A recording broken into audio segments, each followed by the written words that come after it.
Well, I guess everyone's ready to roll here. How's everybody doing tonight? Yay! Yay! Good. Good. Yeah, I think we can. as well. Sorry. I think we can start. You look like a 1920s radio announcer with that big snowball microphone in front of I you. know it's hilarious. I like the look. I wanted to use the other. I wanted to use the other one, but it's too complicated to hook up to my laptop and get the headphones and the mic. And that one's stylish. This one's okay. It does the job. Yeah. Okay. Well, let's get the show on the road then. So welcome everybody to the Radio Western AGM. I know it's a bit unorthodox, but thanks so much everyone for joining us and taking your time out of your busy schedules. I know it's long overdue, and I apologize for that. But Anyway, here we are, and looking to get back into the swing of things. And it's a good time to give you guys some information on what's happened this last year, and to say a big thank you to all of our volunteers for sticking with us. I know people's time is a premium, so let's get right into the agenda. I'd like to first quickly introduce the board. Darren Addison is a community member, former host, and the vice chair. Claire Benedict is our secretary and community member and radio host. Islal Shah is a fourth-year student and our new treasurer, and treasurers are hard to come by, so thank you so much. Stefan Knevich is a student and longtime board member. Hope I didn't massacre your name. Tom Leal is a community member, radio host of Omnibrow, and Sophie Cotaletti is a new member and full-time student. Graydon Medell is a community member and longtime board member as well. And of course, Guillermo Ichardi, a community member, longtime Radio Western volunteer, and he's also our tech guy who sets up our board meetings and coordinated tonight's meeting. So thank you so much. Yep, big shout out to G. And I'm Chad Mance, the chair board community member, and I also host Coasting on Tuesdays at noon. So thank you to everybody. Under an alias. I'm sorry? Under an alias. Yeah, under an alias. Yeah. I won't say what that is. So thank you everybody for volunteering your time on the board. Really appreciate that. And before we get into the financials, I'd like to thank the outgoing members, Katie Holmes and past treasurer Declan Hodgins, who's been a great help this year, helping us with the financials. And he joins us tonight all the way from BC. So on that note, I will turn the floor over to Declan, and he can give a short financial report. Well, thanks, Chad. And I don't mean to correct you, but I am actually right now visiting my girlfriend in Toronto. Oh. A little closer. Closer. We thought. Okay. But, hi, everyone. To introduce myself, Declan Hodgins. I recently graduated after a long 6 years at Western University. And last year I was the treasurer of the board. If you've never met me or seen me doing any broadcasting or content creation at Radio Western, that's because I haven't. I really, and I want to be totally transparent with everyone. When I started, I had never done anything or really been particularly interested in Radio Western. I was brought on in large part, I reckon, because I previously worked at the USC, and I was going back for another year of being a student. And I was kind of brought in, I guess, to execute a little bit of a financial turnaround and get some ducks in a row financially for the organization and get us on a more sustainable footing. So I want to give a brief update to everyone, I guess, kind of tell a story about what happened last year financially, because I'm no longer the treasurer, but I am now just a historical figure in Radio Western. So I want to just start by noting something important. And I think it's important that people do not forget this at Radio Western. And that is, whatever we say our mission statement is, whatever we say about anything, the undeniable truth of Radio Western is that we are a student fee funded organization by the undergraduate students at Western University. The vast majority of the revenue of Radio Western is derived from a fee levied by the USC to all undergraduate students that attend the university, a little over $10 a student. So that is one thing that I think is very important to note, because we always have to make sure that as much as we have other functions, including working with grad students, working with faculty and staff and community members, all of which are vital to our mission, there will never be, we can never lose focus to who pays the bills, because we could lose any other source of revenue and survive, but we cannot lose undergraduate students. And it is the choice of the USC whether to continue to levy that fee on a mandatory basis every year. And the key strategic thing for our long-term survival is we need to make sure that we never break their trust. And that means two things. Number one, we always need to make sure our programming is relevant to what undergraduate students want so they get value out of the fee. Number two, we need to make sure that our governance and financial controls are always blue chip level, top tier. so that they trust us with a check of over $3,000 they hand us every year to pay our bills. So with that in mind, I want to just talk. I think you need to add a couple of zeros to that $3,000. I said 300,000. Okay, that's better. Yes, 300,000. That is the vast majority of what keeps the lights on, the salaries paid, the transmitter broadcasting, everything. So now I want to talk about the situation we were in when I started. And there were two things that led into this situation. So to start, the situation last year when I started, our finances were dire. And what I mean by that is we were on a trajectory where if things did not change from where they were last year, within a couple of years, Radio Western would have simply ceased to exist as a corporation because we would not have the money to pay the bills. We were spending more money than we were receiving, and the amount of money we had was depleting. There were two things that led to this. One is we were just spending too much money. We were just doing too much. We're paying for too many things. That was the first one. The second one was, on top of an already unsustainable structural financial issue, we had what was called the Student Choice Initiative, which was a government directive from the Ontario government that basically said that ancillary fees were no longer going to be mandatory and they were now opt-outable. That meant that Radio Western was losing about 20% of our fees the year it was in place. Now, it has since been overturned by a court, but I would just note that that was another financial struggle. And last but not least, there was the fee cut passed a few years ago, which again lowered our per student fee. So the simple reality was we had a certain amount of revenue, we were spending more than that. And that is not the makings of a good financial structure. What we really want to be doing is the other thing. We want to be spending about as much as we're taking in, or even maybe saving a little bit to fund long-term strategic initiatives, like replacing big blocks of equipment when it gets obsolete. So that was the situation we were in. So what we had to do is we had to make cuts. And I worked closely with Chad and Tim throughout the year to do this. And it was tough. It sucks. Spending money is great. Spending money is fun. Spending money creates wonderful things. And having to do that was not good. But it was absolutely vital because we needed there to be a Radio Western.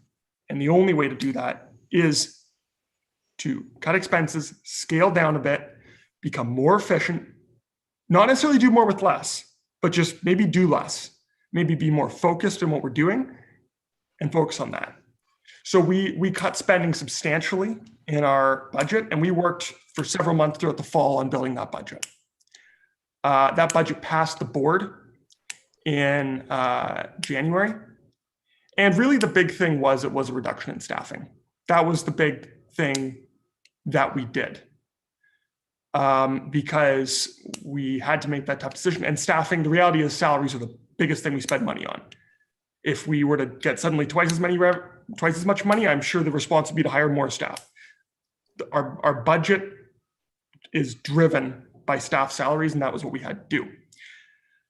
But the result of that was the budget we passed not only made it so we weren't going to go belly up and go financially extinct in 2 years, which is the trajectory we were on, but it also made it so that we were able to start setting a bit of money aside to save a bit of money for strategic things like buying new equipment or whatever other things that the board dreams up in future years. We want to have that financial security. So that was the first thing we had to do the budget. I would also note though that budget was only half of the battle. Following getting that budget passed, that we had the budget ourselves. We'd pass it internally. But the problem is that there's another layer of approval, and that is the USC, the council, the elected council by the undergraduate students at Western. So that's another important thing I want to note is then after that, Tim and I went and we did a presentation to council. And it wasn't just presenting, here's our budget, here's what we're spending money on, we're making cuts. The other vital part of that is we were saying, here's the value we create for undergraduate students. We're saying, we're asking you to spend this money, and here's what you're getting from spending it every year. because we did that, because we managed our political relationships, because we talked to those people, and we made sure that we were able to get that all in order and show that value, they responded extremely positively. And because of that, I feel like we bought a year of goodwill from the USC. And then after that, they then were willing to take it and present it to the Board of Governors at Western, where they approved all the fees, which they ultimately have to do. So that is a brief summary of what happened. We started in a dire situation. We made very tough choices, and we made some shrewd political actions that bought us goodwill and ensured our financial security. The last thing I want to say before I conclude this, I don't want to throw numbers out at you. You can all look that up if you want to, or ask for those documents. It's not what I'm here to talk about. I want to just leave with a couple lessons I've learned throughout the year and that I think the station would be good to remember.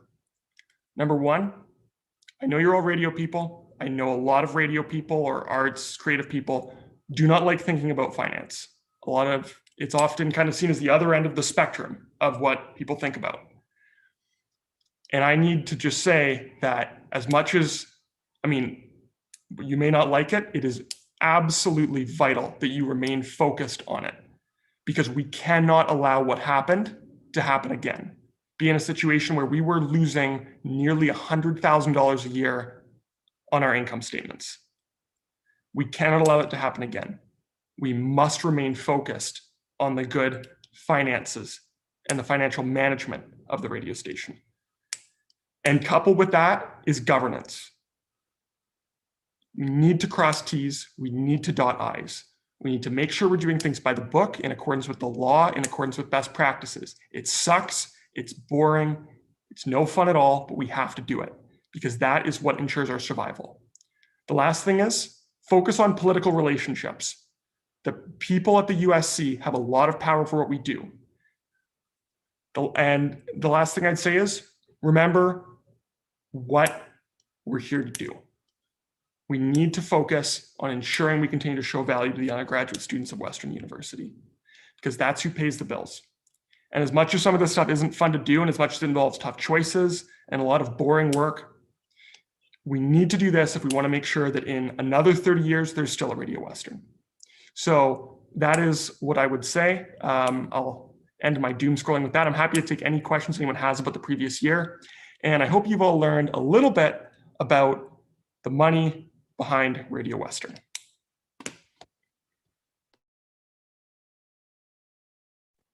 Thank you so much, Declan.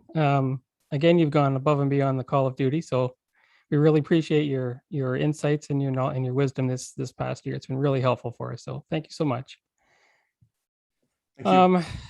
One thing I would like to say before we pass over to Tim for the year-end wrap-up is we will be staying with PricewaterhouseCoopers for the annual audit, and it's actually already started. And the reason we're going to do that is USC collects the student fee for RW, so the audit is less intensive because we share the same audit firm. And also, PricewaterhouseCoopers completes the annual RW annual tax return, so it's beneficial for us to share the same company as USC. So that audit's underway. Anyhow, I will turn the floor over now to Tim, and he's got a few things to say, I think. Sure. Hi. First of all, I'm going to go through a few things. I had some stuff written down that would have been repeating a lot of what Declan said, and he did it so well, though I'll skip over a bunch of those things. Thanks so much to Declan for chiming in with this stuff, especially since he's not even volunteering for the board anymore. He just kind of took it upon himself to come in and do this, which is great. And as you probably gathered, he knows his stuff.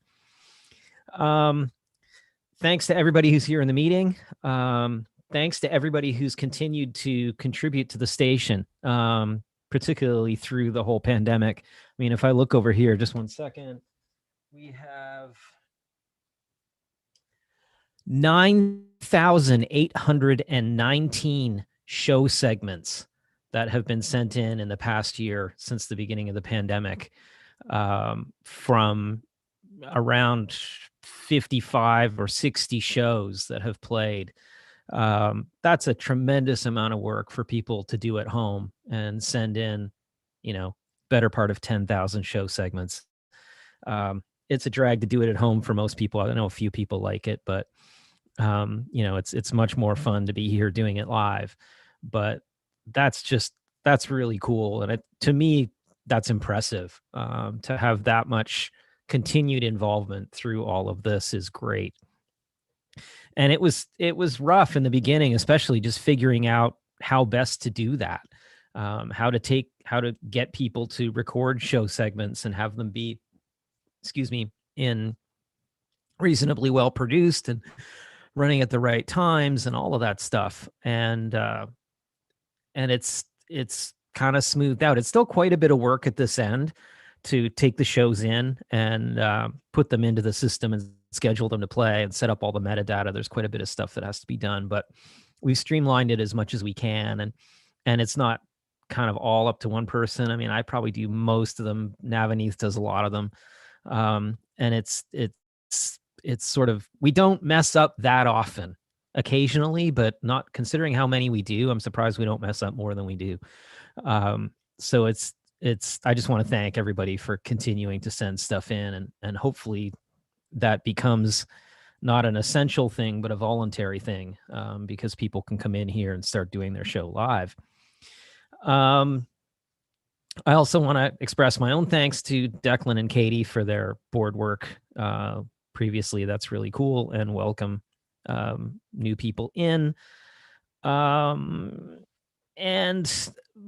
talking about the last fiscal year, I mean, the big dramatic story is the COVID-19 pandemic, obviously. And it's not just the fact that we were locked out of the building for a period of time. And originally everyone was locked out, including me.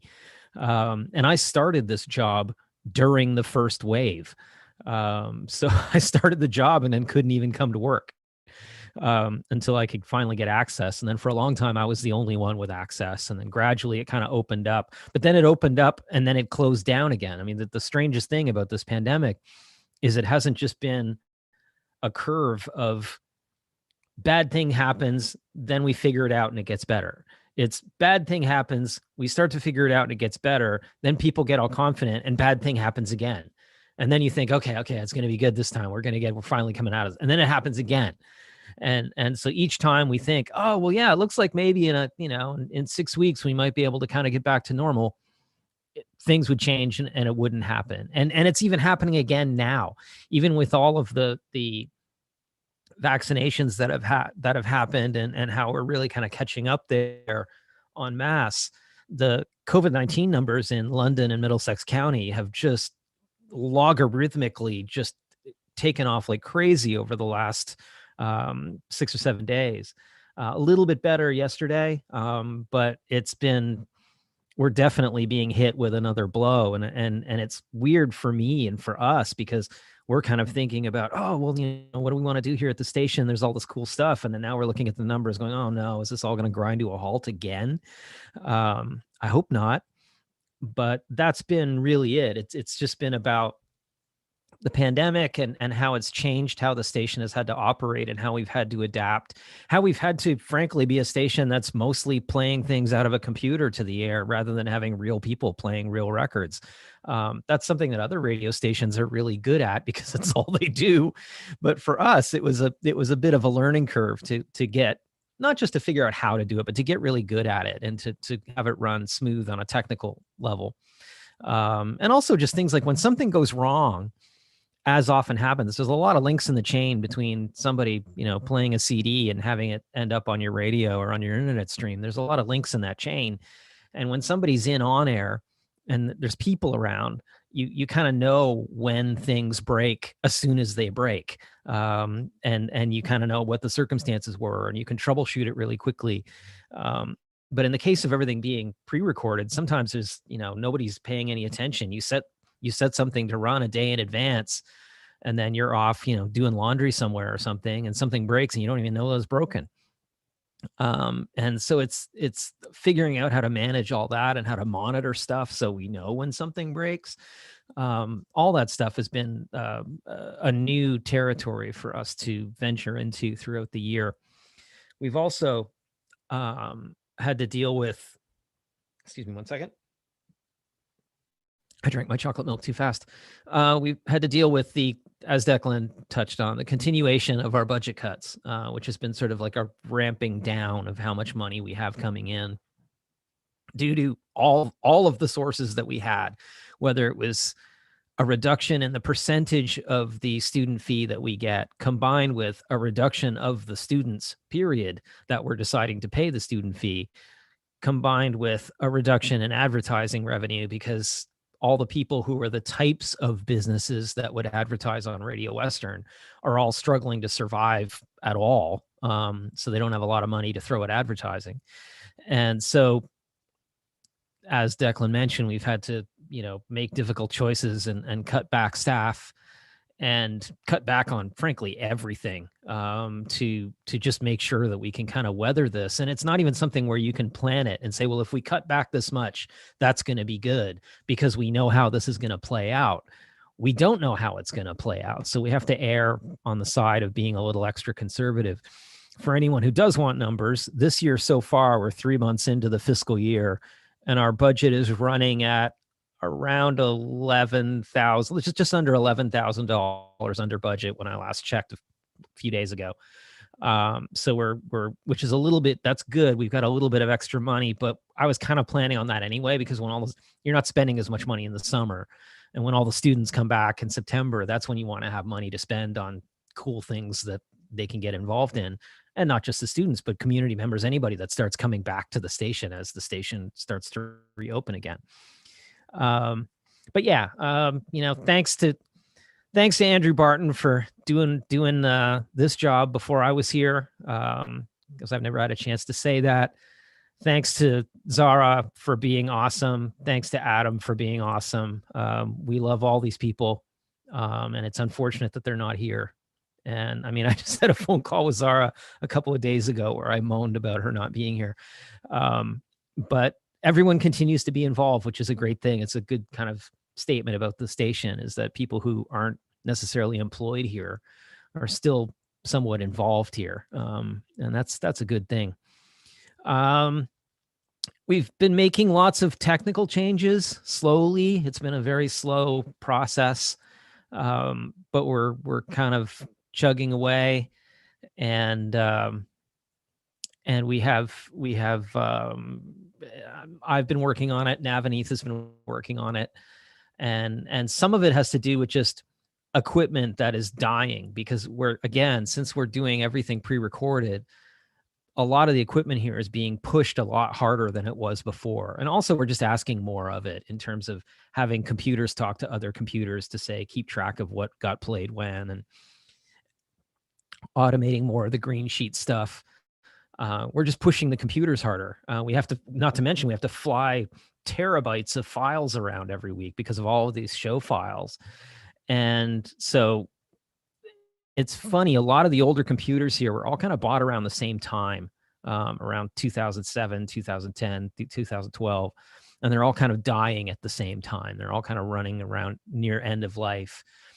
And so we're struggling with that, and struggling with the network here in the UCC, which is a complete, I mean, I could talk about that for a long time. I won't dip into that too much, but the network here, which we rely on a lot now, more so than ever, once again, is not super stable all the time, and they keep sort of changing things, and it's stuff breaks a lot. But we've been building, we've got a new version of the Green Sheets database that has some really hip features on it that I'm sure show hosts are going to dig. It's also accessible over the web, so you can even access it from home. We have some workflows for how we're building our music library. I mean, our music library obviously is not as reliant on CDs as it used to be. And if we're not going to do CDs and we're going to do, files on a hard drive somewhere, we kind of got to do it right. And so we've been working on that and smoothing that out.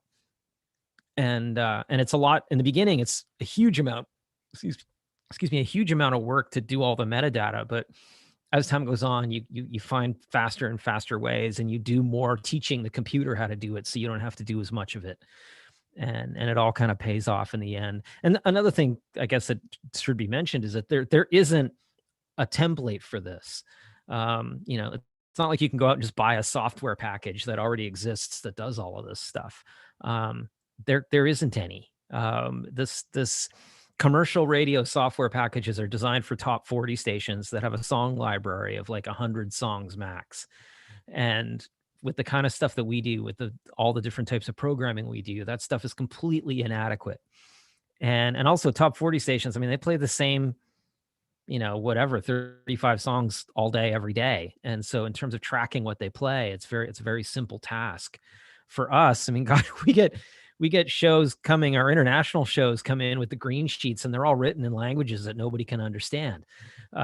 So, we have to figure out how to work with all of that. Particularly when we have SOCAN surveys we have to do. And then lastly, of course, the website, which is long in coming. It's a slow process, and we're chipping away at the back end of it. We have been for a long time, and we're still doing it. We wish we were further along than we are, frankly, or at least I do. But there's not a lot of us here, and there's a little bit of, various things.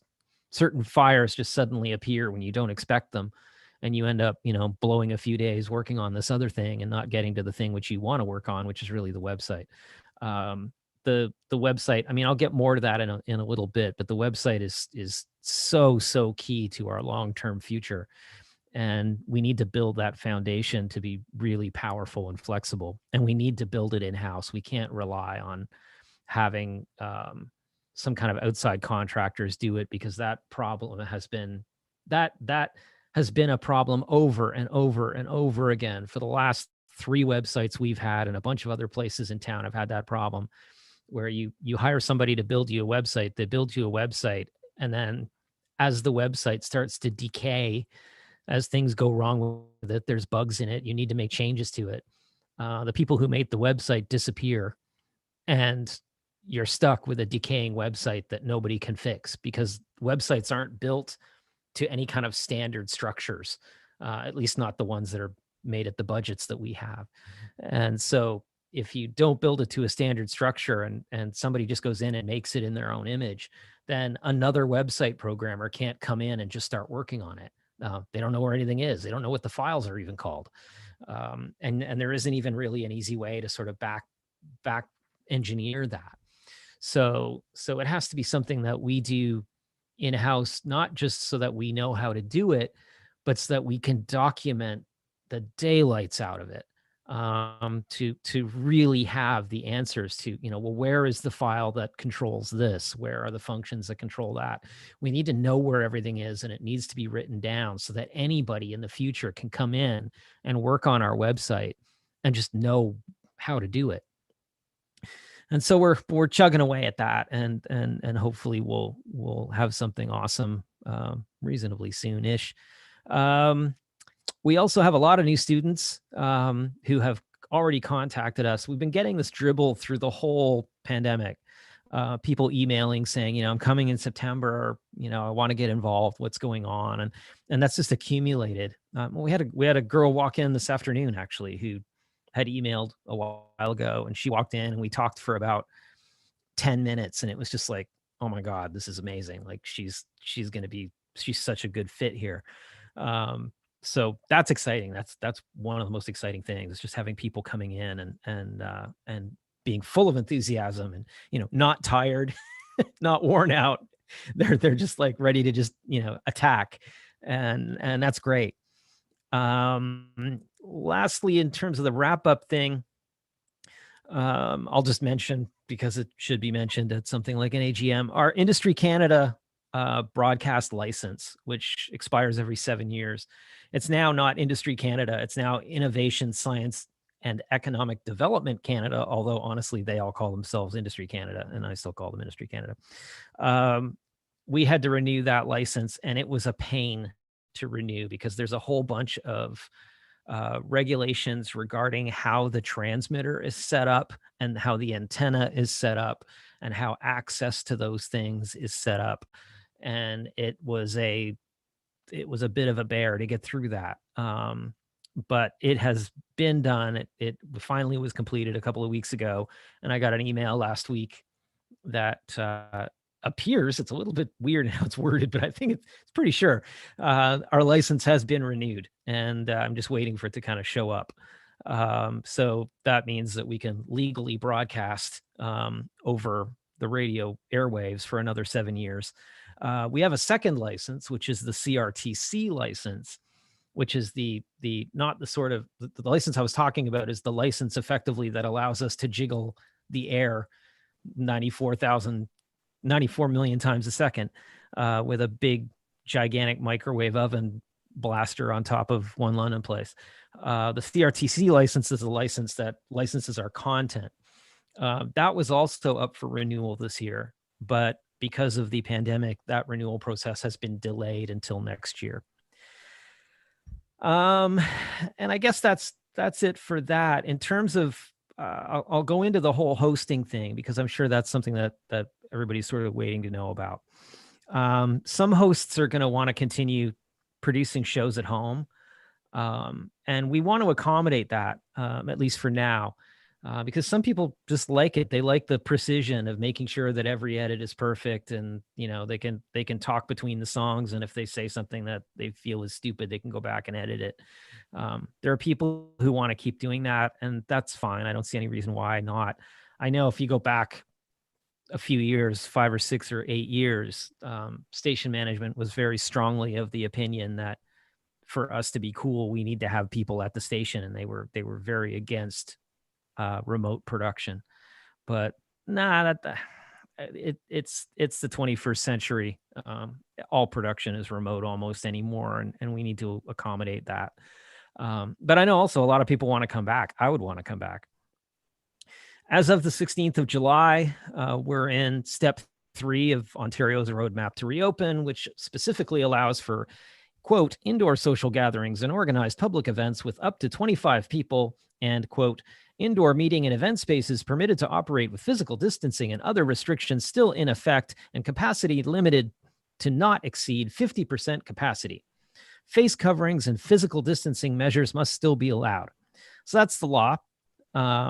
So, we can be here as long as we're wearing masks and as long as we're physical distancing. That's the Ontario law. As far as the Western rules, they're still a bit in flux, but the most important thing is that they have mandated that proof of vaccination is necessary to be on campus. So obviously we're on campus, so we're a part of that. So to be here at the station and do stuff, you're going to need proof of vaccination. All of the staff here are vaccinated and well past their second dose. We've all got RNA'd, and I have all of our vaccination sheets printed out and hung on the wall. And that's just how it's going to go forward. And having said that, we're pretty much ready to start phasing in live shows again. It won't be all at once. It's not like we're just going to throw the switch and everybody can suddenly come back and it's going to be like 2019. It's going to be a gradual thing for a few reasons. One is that station security is a problem. Late night and early morning access to the station is a real challenge right now. First of all, the building itself is locked at night, and I think it locks at around 7 p.m. and doesn't open until around 7 a.m. And with a sort of sparser show calendar where we don't have show with a host leading into show with a host leading into show with a host, it's not like you can always just get the person who's hosting the show before yours to let you in and then, have it continue like that, like it used to be years ago. It's more a thing where people have to have a way, if there's nobody here, people have to have a way to get in. I went and talked to the way we used to do this in the old days is it all went through campus police, where you'd have to call campus police. If you had a show, say you had a show at 7 a.m., you'd have to call campus police at like 20 after 6. and then and then ask them if they would send somebody over to let you into the building and into the station. And they would do it, but they hated doing it. I went and spoke to them, and they still hate doing it. They don't like that idea one bit. And they also don't like the idea of when somebody leaves late at night that they would have to come over and lock everything up. Although that said, they did do it before, but they really don't want to do it now. The I'm investigating the possibility, I've been looking into for a while, the possibility of getting card access for the station, which is really why we don't already have that is super bizarre, because it's something that you would have thought would have happened 15 years ago.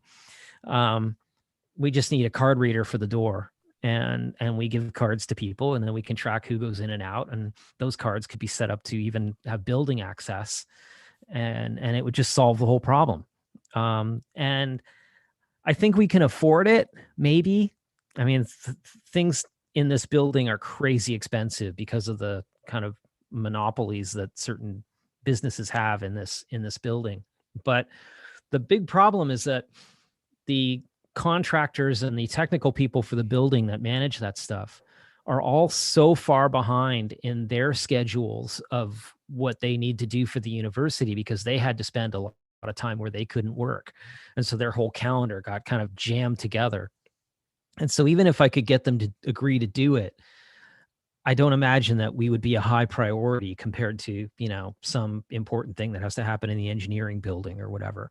So it could take a while before that gets installed. But it's really the best thing we can do. The end result of this, of course, is that daytime shows are likely going to start going live first because we're here. And the building's open, it's not a problem. And so we'll probably start phasing in people who have afternoon shows or whatever to come in and start going live. And then as we can kind of work out the evening thing, we'll try and do it. We only have like one morning show at the moment. So that's not really, except, on the weekends, there's a few, but the weekends I think are going to have to wait anyway. They're going to come in a little bit later, but during the week, daytime during the week, we can start phasing in. We can start that pretty much right away. So if anybody here in this meeting has a daytime show during the week and they want to start coming in, get a hold of us. We'll work it out. And yeah, it's just a matter of as we can make it, as we can keep it safe. I mean, the other thing is that all of this stuff is depending on what happens with the case numbers for COVID. If they continue to spike the way they started end of last week, this might all end up grinding to a halt again. We might all end up going back home for all I know. I'm hoping it won't get that bad. That would be pretty drastic, but the way it is now, you can't really assume anything anymore. But getting into programming, a little bit like what Declan was talking about, this idea of really focusing on relevance for the undergraduate students. That's a big thing for us going forward.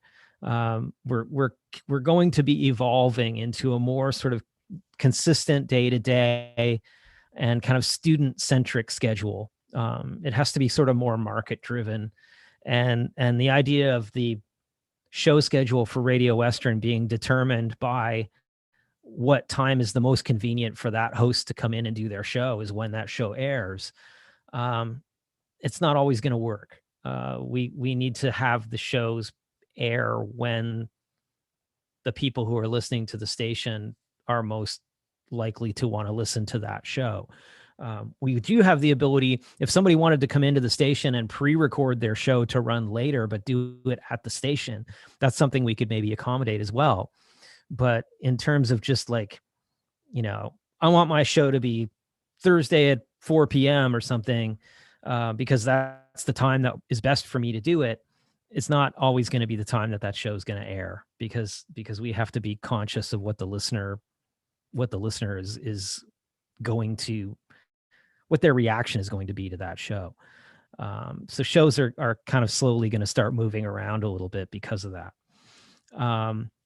Secondly, we have to accept it's a drag, but we have to accept that a large part of our schedule is going to continue to be computer generated playlists, which makes us horribly commercial station-y, but it's just how it's going to be. We have enough hosts to fill, half of the day. And the other half of the day is going to be spat out of a computer program called G Selector. And unless we just start running a whole lot of reruns, but I don't want to do that. That kind of cheapens things. And frankly, as an example, sort of training ground for people who want to go into commercial radio, I mean, it's all done that way. So in a sense, we kind of are looking forward to that section of it, kind of figuring out how to manage computer generated playlists in a really controlled way, so that we can make sure that really cool music is playing all the time. And we can, there's a whole lot of interesting technology there for how that gets managed. Right now, it's not entirely random, but it's more random than it should be. And I'm really pushing on our music director, Ian, and on some other people to try and begin the process of getting that more focused, kind of in the same way that commercial stations do. It's just that the music that we would be playing would be different than that. Not as repetitive as that, but just we need to be really conscious of what we're playing, rather than just, let's just throw a bunch of stuff in and let it run and who cares. I want, any song that gets played on Radio Western, I want somebody to have decided that it should be played there. And that's a thing that will just make us better for the listeners. And so it's not just all about people coming in and doing shows, which is still, where my heart lies. But we need to get good at doing it the other way. In terms of events going forward, and in the past, we've managed to keep our special days of programming, which is really cool. Big thanks to people who have put that programming together. That is fabulous. We haven't done all gay all day just because we haven't had anybody who would do it, but we hope to find somebody as things kind of come back to a bit of normalcy. But the rest have been good and quite successful. And man, talk about work. Like, to have somebody put together 24 hours of pre-recorded shows, and make sure that it all works and that the timing is all correct, with other people contributing to those shows, that's a huge amount of work. If I could get those people a trophy, I would. We're going to cover Mustang sports when it starts up as well as we can do it, provided we can find staff and volunteers to do so. We used to have a bunch of sports experts that would always be hanging out in the newsroom talking about whatever, and that's all kind of dried up. But I'm expecting that some people are going to come in that are going to be interested in that, and we'll be able to start that engine again. I really hope so. Man, if I have to call a football game, it's going to be highly entertaining, and the game isn't going to be the thing that makes it entertaining. It's going to be just, the disaster of me trying to call a football game. So hopefully we'll get some people who are good at it. In terms of live events, I mean, gosh, London, man, do we ever need places like live events? In terms of music in particular, live music is just dying on the vine here. We've lost Call the Office. We've lost so many of the venues. And I mean, there's a couple of venues that are kind of starting to sort of regrow a little bit, but there's a huge opportunity there. And so we'd really like to talk to the people managing the Spoke and try and bring in some events onto campus that we can then broadcast out live in real time. And kind of like when bands would come into the station and do live to air, why not do it downstairs in front of an audience? Isn't that obvious? I would think so. So I'd like to kind of try and put some things together there. And if it's something where we really have to take the ball and start actually booking things, I'm into it. We can book events, we can print posters, we can send people out and poster around town. We can start that ball rolling if nobody else is going to do it, and it would be good for everybody.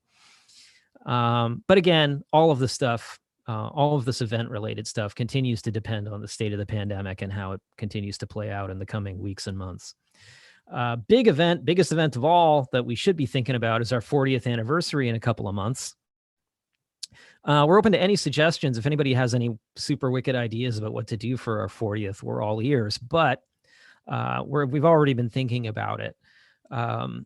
There's possibilities of doing events on campus. There's a possibility of doing an event downtown. It's actually, I think, a lot easier to do something downtown than on campus, just because on campus is so kind of bureaucratic, whereas downtown it's a little bit of a free for all right now. So it'd be cool if we could throw a big party and have lots of people DJ live in front of other people and all of that. Could be really fun. And again, pandemic willing, I hope we can do that. However, nothing is certain. We're watching the fourth wave numbers. Worst case scenario, I guess, is that we could do sort of an expanded, cooler version of what we did last year for the 39th, which ended up being pretty decent in the end. If we did that again, we could do it better the second time around, but hopefully we can do something live. I really want to have a big party. And then the last thing I'll go into is just a bit of, again, kind of tying into what Declan was saying, a bit of sort of future survival strategy for the station. For those who are really close to the station, they'll know that over the past 20 years, or even 30 years, the station has approached dissolving itself on several occasions. The station has had to fight for its life, its existence on several occasions. And the thing that has sort of saved it has been, either a persuasive presentation to student council or a whole lot of community, backing or whatever. But it's just, as time goes on, that the traditional campus community radio station model, with the costs that that we have to run, and the way that our market is changing and the way that culture is changing, it's getting harder and harder and harder for us to exist using that kind of business model, particularly in London. I mean, if you're in Calgary, if you're in Winnipeg, if you're in Halifax, it's a totally different ball game. London is a lot harder. As Declan said, we need to recognize that our survival as an FM station depends entirely on our student fee levy, and therefore our primary market is the Western undergraduate students that fund us, and we need to create as much programming as possible that's relevant to them. And we also need to recognize that the London local cultural scene right now is no longer strong enough to support the station on its own, even culturally. I mean, there's just not much of a scene at the moment. It comes and goes in waves, but right now it's at a real lull. And our competitor is no longer FM 96. It's not other radio stations. Our competition in terms of our relevance for the people who pay for us is TikTok, it's Instagram, it's Snapchat, it's Facebook.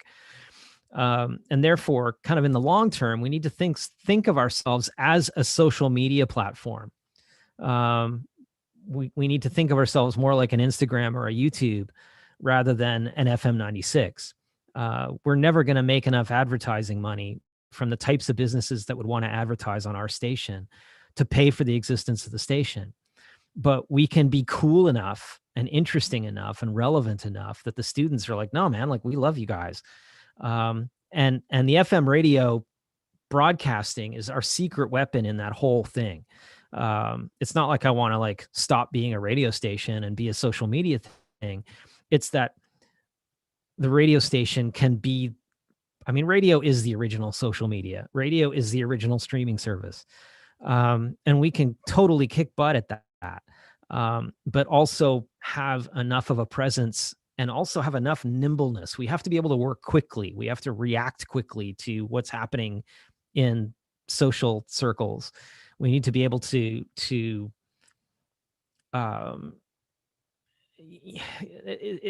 if somebody has a cool idea, it needs to happen right now, because if they're on YouTube, it can happen right now. And so on the radio, it's not a thing where every radio show needs to be planned out, 6 weeks in advance. We need to be able to do things. We need to be able to react quickly to things that are happening. If a cool event happens, or if a cool event is going to happen in 3 days, we should be able to find out how to get there. And so that requires a kind of nimbleness. And the other thing it requires is we have to make sure that going back to the website thing, we have to make sure that we have the technology to allow us to do this stuff. If we're going to have an online presence that's very significant, we need to be able to host that. We need to have not just the computers and a fast internet connection. We need to have people. I want to attract, in terms of volunteers for the station, I want to be able to attract computer science students as well as just music nerds, who instead of programming a great radio show, who want to program a great social media platform, so that people can, one thing that we're almost to the point of being able to do is running an app on an iPhone, where if somebody is at an event, they can take a picture or shoot a video of the event using the app on the iPhone or an Android phone, type in a little blurb of text and hit post, just like they're doing an Instagram post, and it goes right to Radio Western's website. That, to me, that's absolutely essential. And that kind of speed of media development is something that we need to be able to support. And that requires technical people who know how to run that stuff. And so, again, it's not just about attracting show hosts. It's about attracting computer nerds, people who want to graduate, for example, and who want to go work for YouTube or work for Google or whatever. If those people can kind of build experience here in the same way that a news anchor would build experience here doing the news, then we're fulfilling a whole nother new chunk of mandate that is valuable to the university, valuable to the community. And, it's a win for everybody. So that recognition of Radio Western as a social media platform, in addition to just being a radio station, is something that I think is really key in our thinking. And that's basically it. I mean, there's a few of us here. We're working away. We're trying as hard as we can. We thank everybody who's helping. We're sorry we're not further along than we wish we were, in a sense, but we're slowly getting there. And also, our door is open. So if anybody, now that the building's open, if it's during the day, if anybody wants to come in, you'll need a mask to come into the building, but come in, say hi, see what's going on, talk to us. We're here, and we're pretty enthused about what we're doing, and we want to keep it going. So I guess at this point, we'll throw it open, see if anybody has any specific questions. And again, if you don't have questions now and have questions later, feel free to reach out. We're happy to talk. And yeah. Yeah, and I just also wanted to mention that if anybody would like financial numbers or the budget or whatever, just feel free to write in, and we'll send you those. Yeah.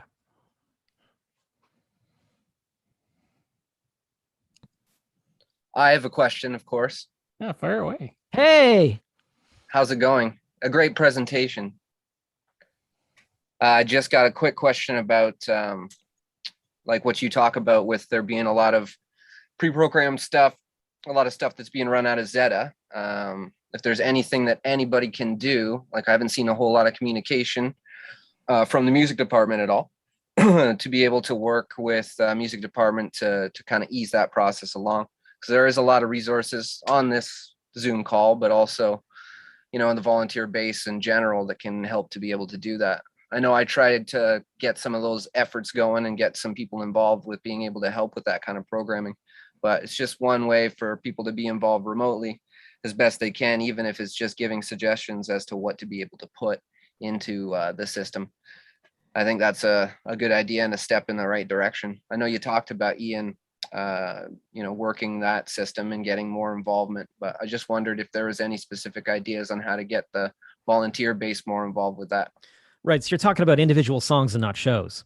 Yeah, just to be able to pad out the the downtime. And if we love that. Yeah. If there's anything that can be done. Yeah, we're working on it. I mean, it's kind of a thing where I mean, to be totally honest about it, it's a thing where Ian's been busy doing a bunch of other things, and he's also been he's kind of been one of the last people to go through the vaccination process and also be able to start working here in the office. As you know, a lot of the stuff dealing with Zeta and dealing with G Selector and that library has to be done here. It's not something that can easily be done at home. And he's on this terrible bus route, and and the idea of like having to get on a bus every day, having other high risk people around in his world is a super bad scene. So he's more of a recent thing, having him here at the station all the time. And so we kind of got to get him fully up to speed in that world, and then he can start kind of guiding other people into that world. Also, a lot of it is just dealing with metadata. It's an enormous. It's using this program called MP3 tag, where you have to. It's not just a matter of submitting a song and saying, "Here's a song, play this." For the song to go into the system and for the system to know enough about that song to know when to choose to play it, you have to tell the system a whole bunch of things about that song. If you just download a song from iTunes Store or whatever, there's nothing in that song to tell the computer whether it's Canadian content, whether it's local. A lot of times it doesn't even tell you what the release date is. Not to mention a bunch of more specific things for how it's going to fit into our programming specifically. So all of that information has to be added into those songs using special software. And even that special software we've been working with the developer of that software for the past year. And only in the past couple of months has that software become, it only got an official release because we were working with it in alpha and beta stages, and it only got an official release some weeks ago. So now that software is out, then yeah, sure, that's a very good point you bring up, and it's something that we can do is if hosts are interested in taking on that sort of technical side of things, like sure, a host can send us a WeTransfer with 100 songs in it, and eventually we'll probably get them into the library and get them up and running. But it's a bunch of work for us to do that. And we're not as familiar with the songs, so it's harder for us to look up certain things about the songs because we might not necessarily know them. Whereas if the host knows all about the music they're submitting, if they want to put all that information into the song files using the software, then yeah, that can definitely speed up that process. And I'm really into the idea of anybody giving us music and saying, these are a bunch of songs, they all fit really well together in whatever order, play the heck out of them. Yes, please. Yeah, give us that. And for my show, when I submit my show, it's usually a half an hour spent, and Tim's giving me all the tags in MP3. Chad's the guinea pig. And to go through the Canadian content, the RW, is it true or false? Is it explicit? All these tags have to be put in, and it's a half hour at least of work just to do that, and then do it all into the green sheets again. So it takes a lot of time. And I, for one, I'm happy to, if people want to send in their songs, I'm quite happy to take those songs and do that same thing at home, because I've contributed quite a few songs this past year for sure. Yeah, Chad, for those who might be interested, Chad sends his show in every week.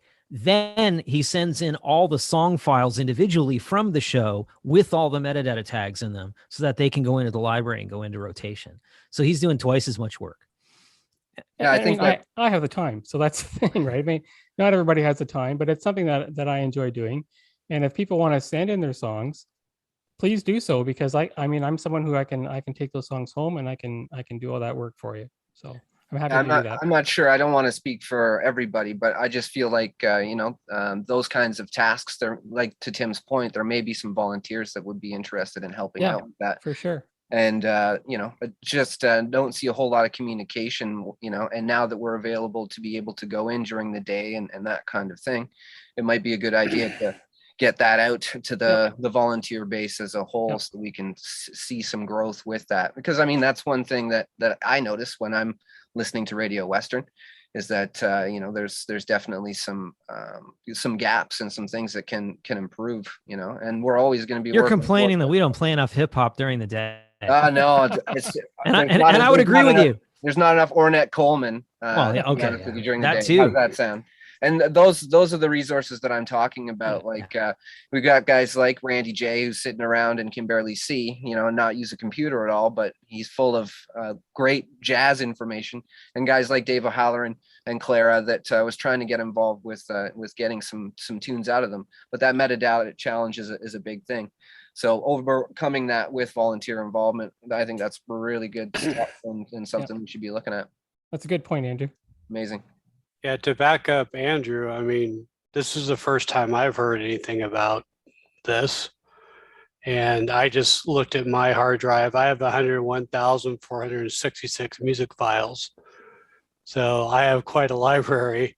And I know a lot of what I have is not commonplace, but a good 40% of it is definitely CanCon. So, I mean, yeah, just communication. And a question to you, Tim, you brought this up that we're looking at morning or weekday shows being able to start up quickly, but it's going to be a while for weekends.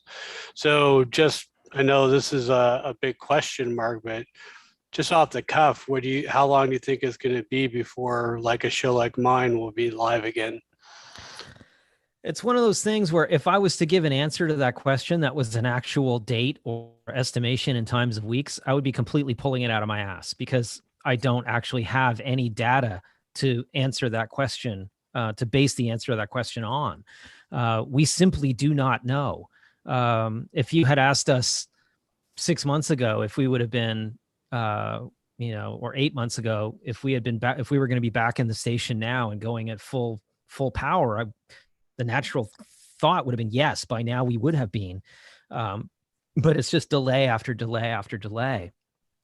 The issue with weekends, I mean, as it is right at this second, the issue with weekends is not so much the pandemic specifically. I mean, as long as people are vaccinated, I mean, we have to be careful because as a radio station, we're sharing microphones, we're sharing control surfaces, and sometimes people are going to share headphones, although we're trying to phase that out.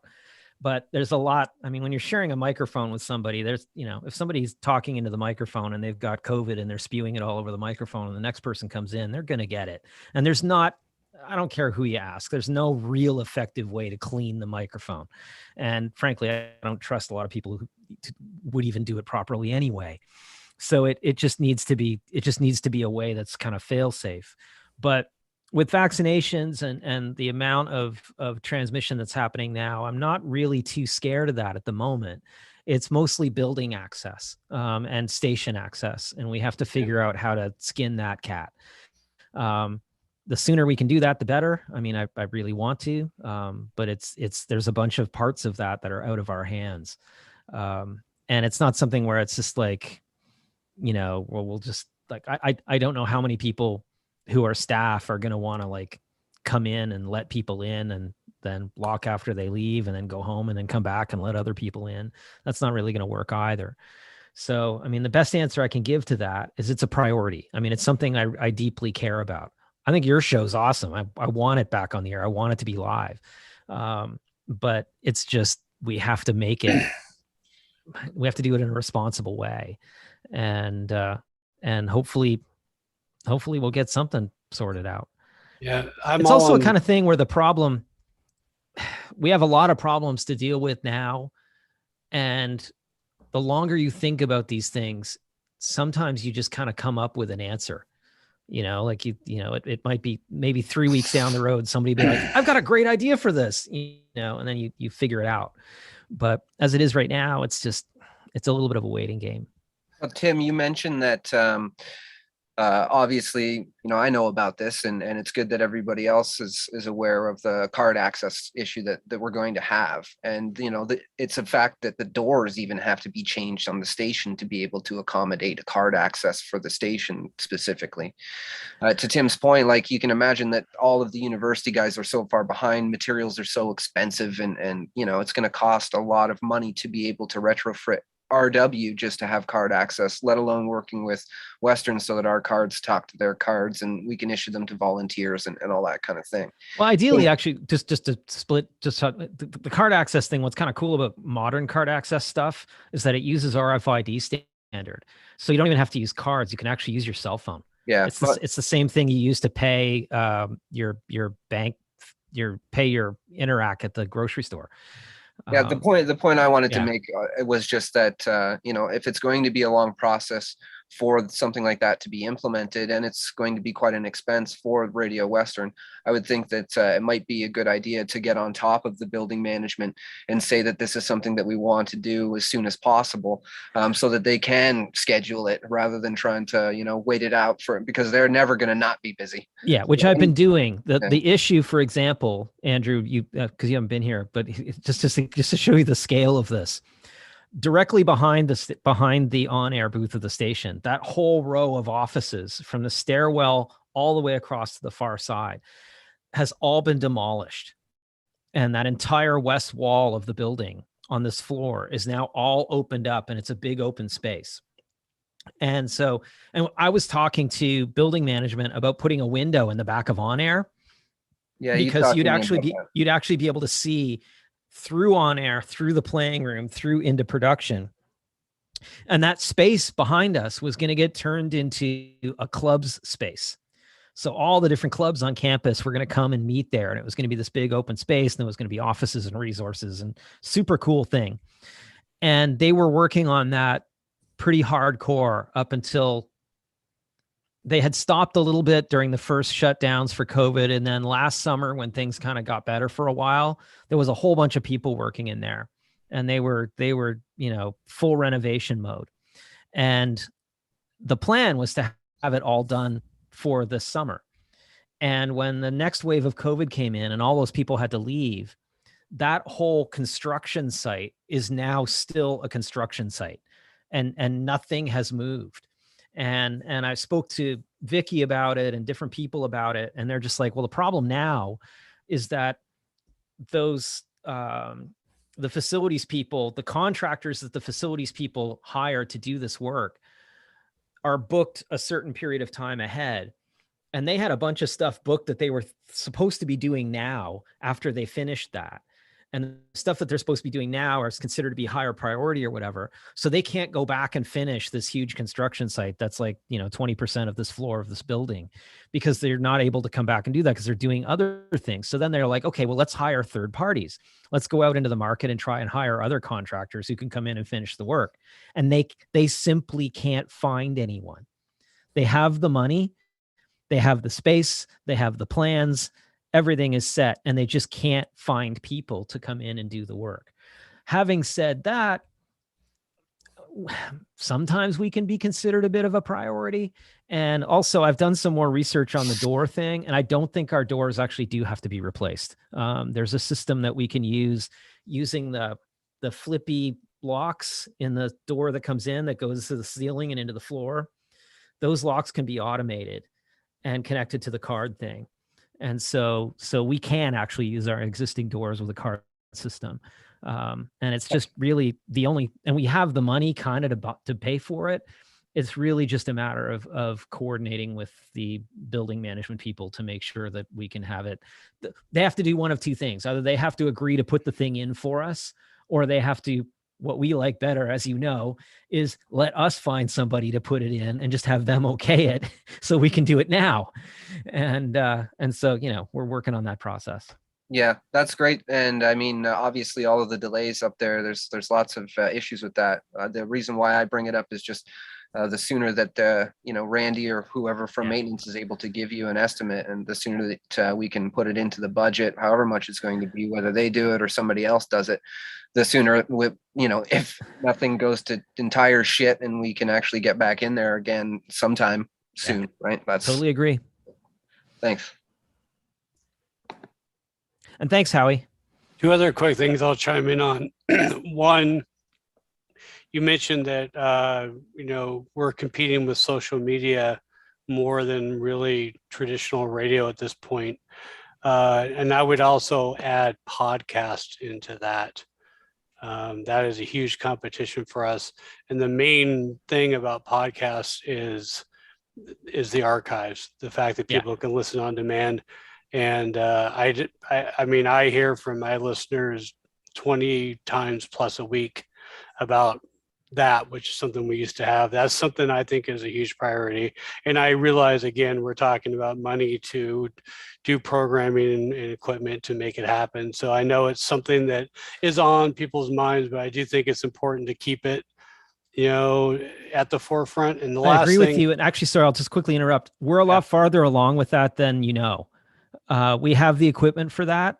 We've done some changes to how our servers are set up, and that's something that is really at the higher end of the priorities for us. I agree with you. It's the thing that I hear more than anything else, and we're building that. It's not something that's been set aside. and the last thing I'll chime in on, just because it's a convenient time to do it, is you brought up, music events and actually shifting the focus to us doing them, like for instance, the commons area or whatever you want to call it.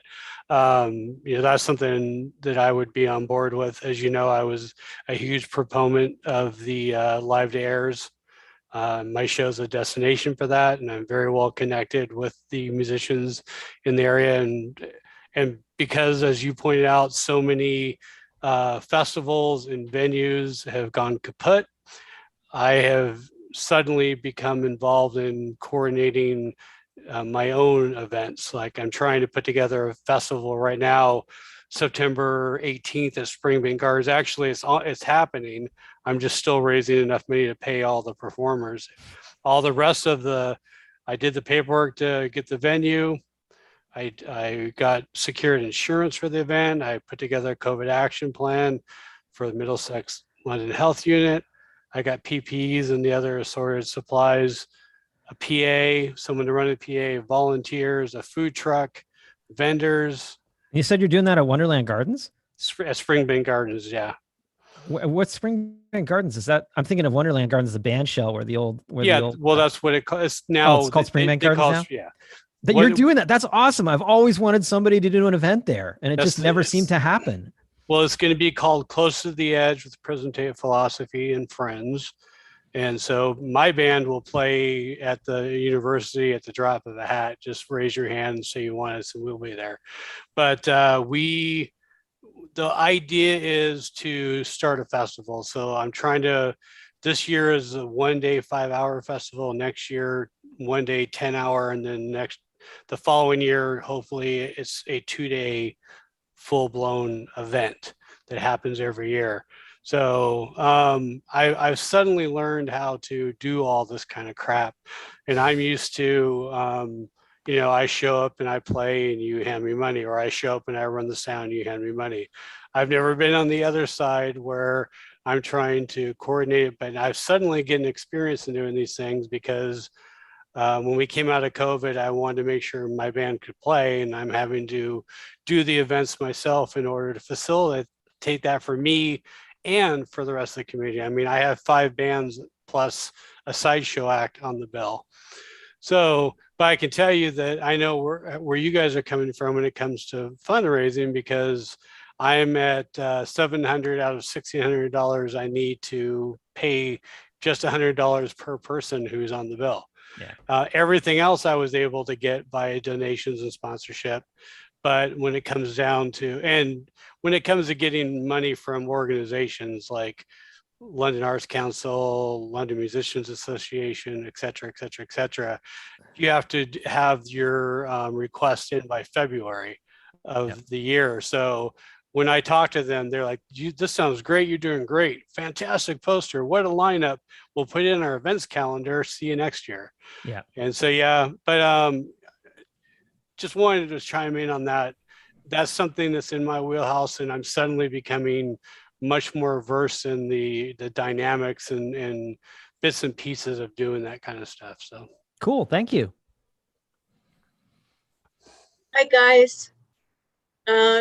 I was just wondering about the meta tags and whatnot, because being at home, I've managed to gain, I've got, I don't know, 800 different artists or something like that in my computer. And how do I get those files over to you, Chad, or something like that? Where do I even start type thing? Well, there's two elements to it. The first element is do you want to add all the metadata tags yourself? If you do, you need to get a certain piece of software and you need one of us to teach you how to use it, which could happen. If not, if you want to pass the music over to Chad, then it's just a matter of coordinating with him, whether you want to send it as WeTransfer files or whether you want to take it on a USB stick or whatever. Like even this USB stick right here, which is actually yours. And work it out that way. But he knows how to do that stuff. I know how to do that stuff. And if you want to do it, just bug us later and we'll sort it out. Okay. Well, I'd be interested in, getting as many artists as I could out there, just from my We'd love to have perspective 'em. on indigenous artists. And when it comes to hip hop, I can do all that with Andrew too. But Yeah, and it's important to have all those artists in our database, because when we're pulling yes, shows, exactly. songs, that's what we need to hear. Yeah. Yeah. One of my Absolutely. complaints with the station right now is that it sounds too the same. When the computer is picking music, it's picking from a pool of music that came from like 3 people, and a little bit more than that, but mostly 3 people. And it's kind of that, and me too. And it's kind of that sort of, those sort of tastes are very heavily referenced, and it's not diverse enough. Sometimes it gets crazy diverse, and then we have to try and rein it in. But generally it's a little too homogenous, and I'd like to have I'd like to have more representation across genres and sources. Well, most of mine is like 80% Canadian content anyhow. So, Yep. I mean, definitely I'm on board with getting those artists to you however I can. Yep. So if you can hit Cool. me up with some kind of information to what I got to send, I'm all game. Unfortunately, well, I would do it myself, but actually I was hired on full time this past Monday. And so that's going to take away from. Congratulations. Yes. Thank you. $40K a year. All right. Nice. So yeah, anyhow, yeah, that's kind of a good thing, but I won't have time to be able to do all of that. Well, most But of I us know definitely that wanna you get the art there. curate the heck out of your show. So I mean, you know what you're doing, and so we want to support that. And I know the music inside out and backwards, so I can heads up anything you need. Like if you can give me that background of what you need to know, I can forward that information along as I send a song. Like Cool. I can,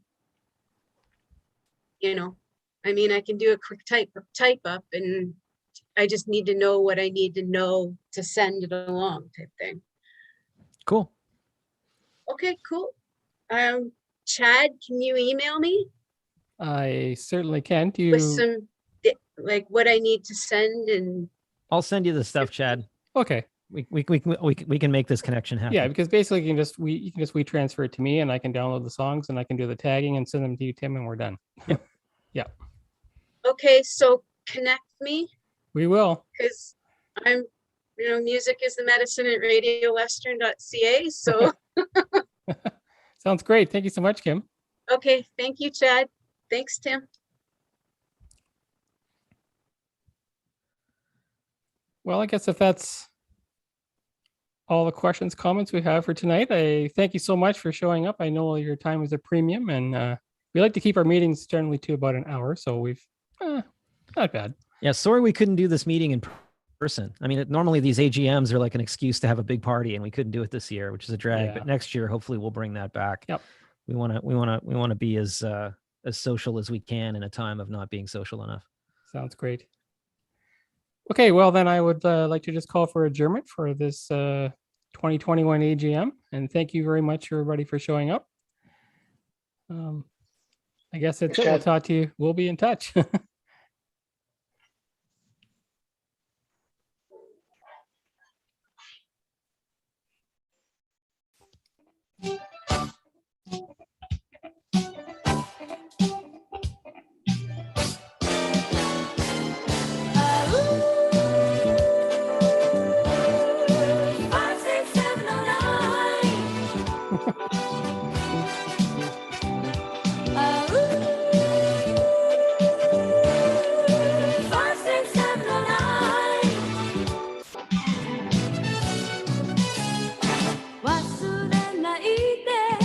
Tim, do you have Kim's email?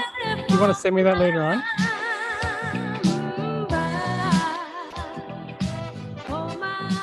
I'll send it to you for sure. What maybe the way to have that work out might be to have